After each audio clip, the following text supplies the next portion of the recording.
সব কৃষক বন্ধুরা ফসলের টাকা পাবে। বড় ঘোষণা মমতার। বাংলার শস্য বীমা ফর্ম ফিল আপ 2024 স্কিপ না করে পুরো ভিডিওটি অবশ্যই দেখুন। চ্যানেলে নতুন হলে অবশ্যই চ্যানেলটিকে সাবস্ক্রাইব করে পাশে থাকা বেল আইকনের নোটিফিকেশনটি অন করে দিবেন এই ধরনের ভিডিও নোটিফিকেশন সবার আগে পাওয়ার জন্য। ঘূর্ণাবর্ত এবং ডিবিসির জল ছাড়ার ফলে পশ্চিমবঙ্গের 12টি জেলায় বন্যার জল জমেছে।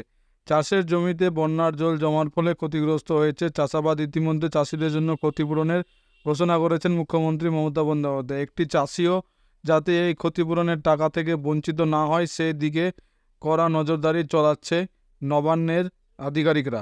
অতিবৃষ্টি এবং বন্যায় ক্ষয়ক্ষতি হওয়া নিয়ে গত বুধবার নবান্নে একটি বৈঠকের আয়োজন করেন কৃষিমন্ত্রী শোভনদেব চট্টোপাধ্যায়। এই দিন বৈঠকে উপস্থিত ছিলেন কৃষি দপ্তরের প্রধান সচিব ওঙ্কার সিং মিনা।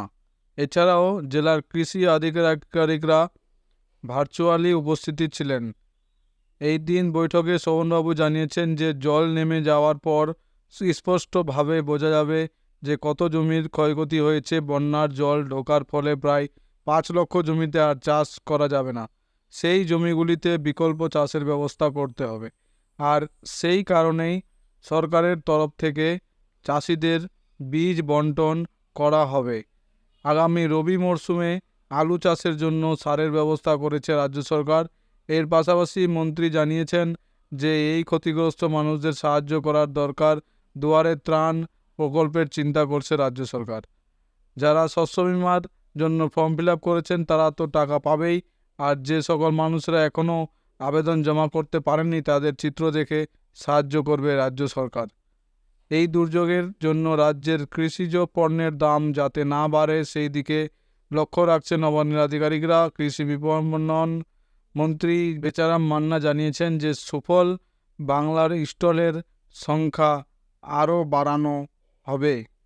তবে বাজারে কয়েকটি জিনিসের দাম বাড়লেও দুধ, মাংস, শাকসবজির দাম বাড়তে দেওয়া হয়নি।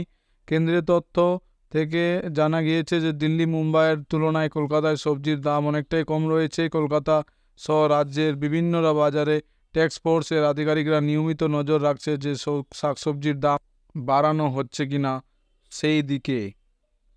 কৃষকদের কাছ থেকে সবজি সরাসরি নিয়ে সুফল বাংলার স্টলে বিক্রি হচ্ছে। আজকের কলকাতার বাজারের আলুর দাম রয়েছে 30 থেকে 32 টাকা, রাজ্যে সেই দাম হয়েছে 26 থেকে 27 টাকা। বাংলা শস্য বীমা প্রকল্পে বিমা করানোর জন্য গ্রাম পঞ্চায়েত ক্যাম্প করা হয়। আপনারা আপনাদের গ্রাম পঞ্চায়েতের অফিসে গিয়ে বাংলা শস্য বীমা প্রকল্পে আবেদন করাতে পারেন। এছাড়াও আপনাদের নিকটতম কৃষি অফিসে গিয়ে আবেদন করতে পারেন।